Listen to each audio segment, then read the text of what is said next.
சட்டம் ஒழுங்கு என்னுடைய நேரடி கண்காணிப்பில் இருக்கும்.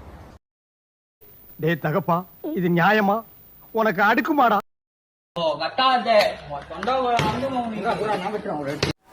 அடிபட்டவர் சூரஜ். சம்பவ இடம் திருத்தணி. எதற்காக இந்த சம்பவம் அப்படின்னா ரீல்ஸ்.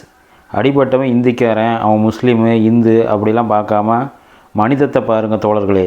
நாளை இளைஞர் சமூகம் நல்ல பாதையில் முன்னேற திட்டங்களும் அதற்கான சட்டங்களும் வர வேண்டும்.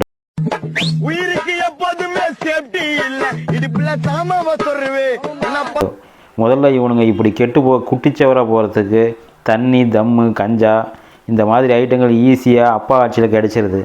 கஞ்சா, சரக்கு, அரிவாள், கத்தி இதை வச்சு ரீல்ஸ் எடுக்கிறவன், ரீல்ஸில் நடிக்கிறவன் இவனுங்களெல்லாம்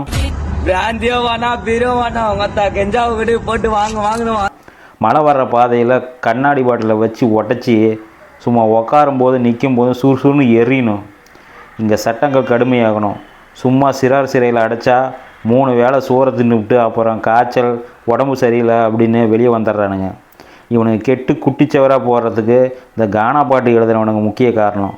அவனுங்களை பிடிச்சி வாயில் அமிலத்தை ஊற்றணும். அப்படி தான் இந்த மாதிரியான ரீல்ஸு இந்த மாதிரிலாம் எடுக்க மாட்டானுங்க. ஆம்பளை பசங்க தான் இப்படி கெட்டு குட்டிச்சவராக போகிறாங்கன்னா பொம்பளை பிள்ளைங்க அதை விட மோசம்.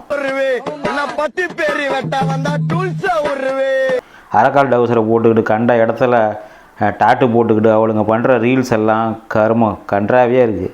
எல்லாத்துக்கும் இங்கே சட்டங்கள் சரியாக இல்லை. சமூக கோபம் எல்லாரோடமும் இருக்கணும். ஆட்சியாளர்கள் சரியாக இருந்தால் நாடு நல்லாயிருக்கும். எவன் எப்படி போனால் எனக்கு என்ன, நாம் சம்பாதிச்சா போதும். இருக்கிறவங்க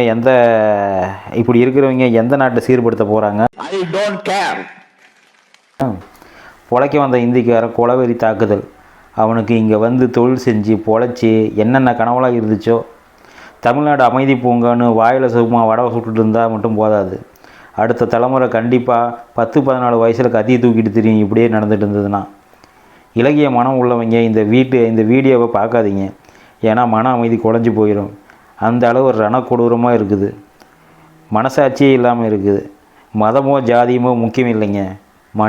மனிதமும் மனித நியாயமும் தான் முக்கியம். தாக்கப்பட்டவன் நம்ம அண்ணனாக இருந்தா, இல்லை தம்பியாக இருந்தா, சொந்த பந்தமாக இருந்தா, அப்படி யாராவது ஒருத்தனாக இருந்தால் தான் நமக்கு பாதிப்பாகுமா? சிந்தியுங்க. நாளை தலைமுறைகள் சிறப்புடன் வாழ தமிழ்நாடு தான் சிறந்த மாநிலம். சமூக ஊடகங்களை கண்காணிக்க ஒரு சிறப்பு பிரிவு ஒன்று உருவாகணும். அதில் மாணவர்களையும் சிறார்களையும் அவர்கள் வெளியிடும் காணொளி, சிறு காணொளி எல்லாத்தையும் கண்காணித்து நடவடிக்கை எடுக்க வேண்டும்.